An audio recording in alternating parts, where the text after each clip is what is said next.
Et qu'est-ce que vous allez vous apprendre aux enfants? Première chose. Et il y a plein de choses, non? Plein de choses. Rester en équilibre. Équilibre. Équilibre alors, équilibre. Alors si j'ai l'équilibre sur une jambe, parce que je dois aller avec l'autre jambe est en équilibre. Si j'ai jambes tendues, jambes pliées, quel est le plus équilibré? Plié. Alors si vous faites ça, on n'est pas bon équilibre. Donc, comme je vous ai dit, il ne faut pas sauter, parce que s'il saute, enfin, si vous décalez latéralement, ras du sol, là, tu as bon équilibre. On saute pas, mais step, décalé et balayer. Ça, c'est une chose, équilibre, stabilité. Donc, il ne faut pas les jambes tendues, pliées. Autre chose? Qu'est-ce que vous avez appris les choses pour le balayage? Le balayage est tellement simple qu'on n'explique pas assez souvent.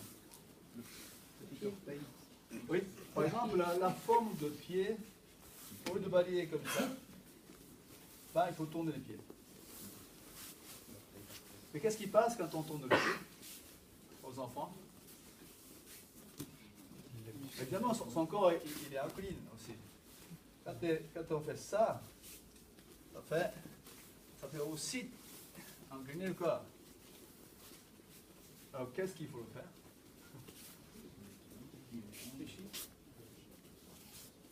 Oui, fléchir c'est important.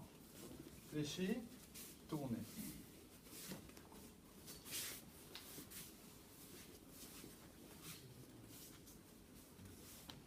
La notion de mouvement aussi, Notion de mouvement.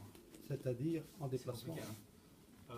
Tous les mouvements, il y a la notion de mouvement existe. Et ça, il faudrait faire sentir, mais plutôt efficacité, stable. Et La direction. la forme de pied. Direction. Passer un verre avant. Timing, c'est beaucoup plus tard. Ouais, timing, c'est tellement important, ça sert à rien qu'on connaît toutes ces choses. Timing n'est pas bon. Les bras. Le bras, mais d'abord les jambes, avant le bras, parce que puisque c'est un hasard. Bassin.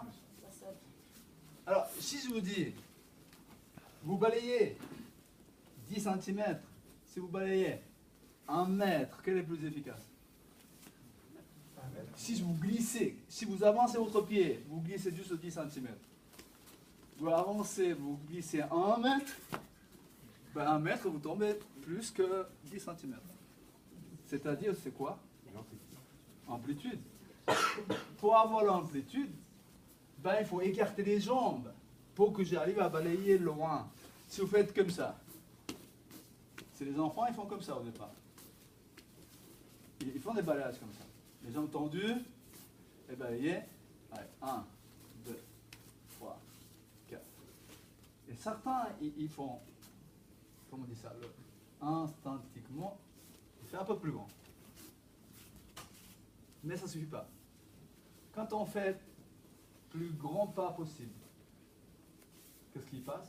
Je fais grand pas pour balayer, j'ai obligé à plier les jambes pour mettre le poids. Si je fais comme ça, je tombe directement. Si je écarte les jambes, grand pas, je suis obligé à plier les genoux pour balayer. Donc, en écartant, ça plie les jambes directement, tout seul. N'est-ce pas? En pliant les jambes, je peux balayer loin. Si vous balayez tout près, ben, les jambes ne sont pas pliées. Plus en plus que vous allez plus loin, les jambes sont pliées. Et quand je balaye plus un peu loin, si je fais avec lui, si je suis ici, il n'a pas tellement peur avec moi, non? Je tiens, je dis, si j'arrive à balayer dans le sens, je touche son pied, je vais la balayer. Je fais certainement balayer par surprise. Mais si je prends comme ça, ben lui il va dire, oh, qu'est-ce qui passe? Ça donne dans sa tête, il va se tasser. Alors vous avez des difficultés à balayer. Sauf que lui, il fait une action. attaque quelque chose, je balaye. Ça, c'est une autre occasion. Je profite de l'action de l'autre. Si que je suis loin, il a moins peur, donc je peux balayer par surprise. Si vous savez que le sol il est glissant, vous ne tombez pas. Si vous ne savez pas que c'est ça glissant, boum, on tombe tout seul, non? C'est parce qu'on ne sait pas. Donc, on plie les jambes. Je veux balayer loin. En écartant le grand pas, automatiquement, je peux plier les genoux. Je suis obligé de plier les genoux. En même temps, je peux balayer loin. Bien, deux choses bien, non? Et ça, c'est absolument inculqué au balayage. Donc, si vous faites comme ça ne va pas marcher. C'est ça ce qui donne balayage, quelque sorte. Il y a un autre point qui n'est pas été cité. Amplitude, forme de pied, stabilité. La force, ça vient tout seul après. La hauteur. Pardon? Le transfert de poids. Oui, le finition, amplitude finalement, au début jusqu'à la fin. La vitesse. La vitesse. Vitesse, ça dépend de la vitesse de l'autre. Et c'est au ras du sol. Parce que si l'adversaire il déplace lentement, ça sert à rien de balayer vite. La vitesse, ça dépend du déplacement de l'autre. Mouvement des bras. Action des bras. Action des bras. Bien droit. Le transfert du Droit. visage. Position du corps. Position du corps droit, posture. Ouais, posture. Posture, vous apprenez toutes les techniques, non? Reste droit, reste droit, reste droit. Et c'est au ras du sol. C'est entre les bras. Il y a balayage, quelque chose que vous avez oublié là. On met où la force? Ah, quelqu'un a dit. Un petit orteil. C'est là. Comme vous allez ramasser les miettes. Quand vous ramassez les miettes, vous ne mettez pas la force sur le pouce. Vous mettez la force sur les petits doigts. Et quand vous mettez les forces dans le petit doigt, ben, automatiquement, ça tourne. Quand je vous demande à tourner, et mettez la force dans le petit doigt, ça fait ce mouvement-là, ce mouvement-là. Ce mouvement-là. Et tous ces détails d'explication, ils ont besoin, les enfants. Si vous ne dites pas, comment les enfants ils sont savoir? Difficile. Et même vous dites une fois, ça n'entre pas. Vous devez dire presque tous les jours, pendant que vous faites Tando Kurinshu. Attention, faites grand pas, pliez les genoux, mettez la force dans un petit doigt, balayez loin, coordination en haut du corps, reste droit. Alors, vous allez lever les bras plus haut.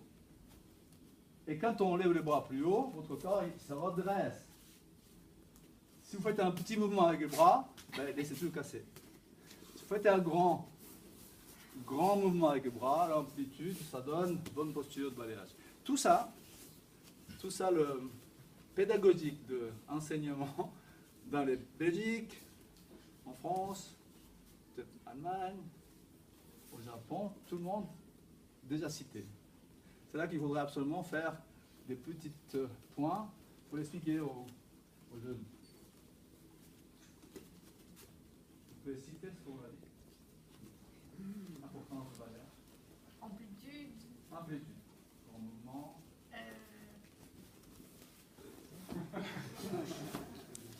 Le petit orteil. Pardon? Le petit orteil. Oui, la force dans les orteils. En général, les orteils. Et spécialement pour les... C'est ça, hein? Au bout des orteils. Au bout des orteils. Et surtout sur le petit orteil. Et Non, fléchis. précision, la amplitude, Le petit orteil. Et droit. droit. Et puis je